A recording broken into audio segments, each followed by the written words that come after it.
Two stories coming out of Armenia today. One, a political crisis. The other, a remembrance of a massacre that began more than a century ago.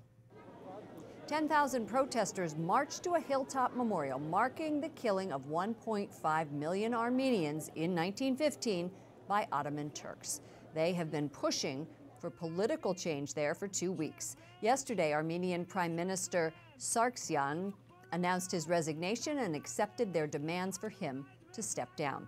Joining me is John Evans, former U.S. ambassador to Armenia from 2004 to 2006, the author of this book, Truth Held Hostage, America and the Armenian Genocide. What then? What now? Ambassador Evans, welcome to the program. Thank you. Does this political struggle right now surprise you? No, it's been building for a while. What has surprised a lot of people is that it seems to have caused a breakthrough in what was a very compacted, difficult situation. But of course, the tricky part is what happens next. Isn't it always? What is the expectation for democracy going forward? I think the Armenian people very much want a better system than they've had in this post-Soviet world, and they're not alone in that. All the peoples of the former Soviet Union want better conditions, living conditions, and more democracy. But the Armenians have been particularly insistent under the regime that just basically got a crack in it. Armenians are furious that the Turkish President Erdogan will not recognize what people call a massacre as a genocide. Yes, well, let's go back for a second. Who are the Armenians? They're an ancient group. Some people find traces of them 5,000 years ago in the Middle East, but certainly 3,000. And they're the oldest nation to have embraced Christianity, which happened in the year 301.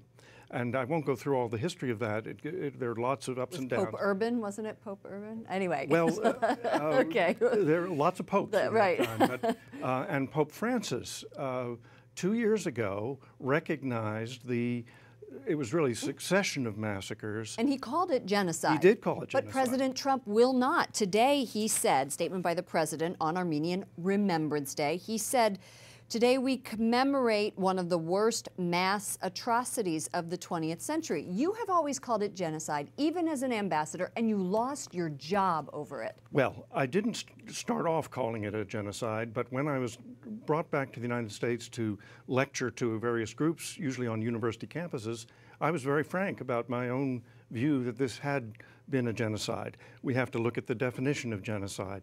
It involves killing members of a racial, ethnic, or religious group or national group. And I think that what happened in 1915 on through 1918 did constitute a genocide. The short answer to why the United States does not use the word genocide is our alliance with Turkey.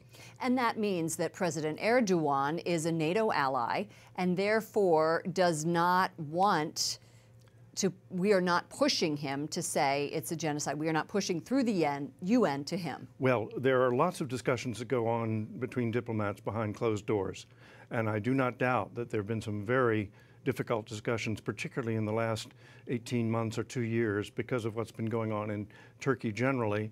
Where Erdogan is massing more and more power. Well, he seems to be headed in that direction, away from being a kind of model democracy for the Middle East to being something else which is much more authoritarian. America has one of the oldest Christian populations. I'm sorry, Armenia, as you mentioned, the oldest Christian populations. And when Pope Francis was there, as we can see right here, he surprised a lot of people and made reference to this Armenian genocide. Do you think we will ever see a day when the massacre is universally recognized as genocide? I think, as Henry Kissinger also once said, that day will come. But the important thing is what happens in Turkey, how the Turks relate to their own difficult history. All nations have dark closets that they are reluctant to look into, and we have them too.